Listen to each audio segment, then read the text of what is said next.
One of the things I was going to ask you about, you're mentioning Heaven Knows What. Obviously, you're shooting incredibly long lenses from very far away. But the thing is, when you're shooting really long lenses from very far away, you have to be really precise about what you're doing and where you're going. But the performances still feel so free-ranging and energetic and wild.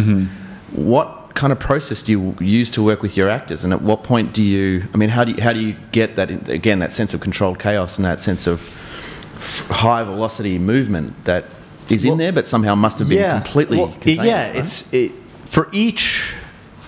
For each person, we kind of there is an idea and a script of like A to Z of where we want to go with each scene, but we kind of put it aside and work with each actor to kind of figure out how they would say it best. And so what you're hearing is what we wanted, but it's not direct. So it's improvisation as this kind of tool to get you to a more kind of genuine place. So we could write it, and it would be, for us, it would be great, but when we write it down, it's almost like just to get the idea down on the page, and then the actor will work with them to get it to be more real. And I think that resonates because it makes them more excited to kind of work at it, and it's like, okay, and then eventually the lines get learned, because once you kind of figure it out, it's much more exciting. It's like when you write something down, in addition to, that's why when you memorize things, you have to write it down also. When you're kind of engaging all of these different parts of your brain at the same time, you get more involved, and then the performances get better,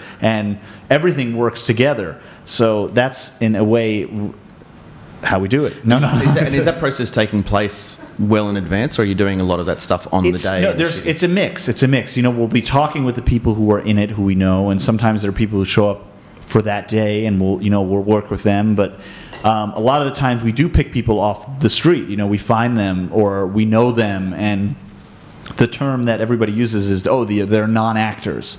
But if they were non-actors, they wouldn't be in the movie acting. They're actors. They just never acted before. That's the way it is. So they're first-time actors.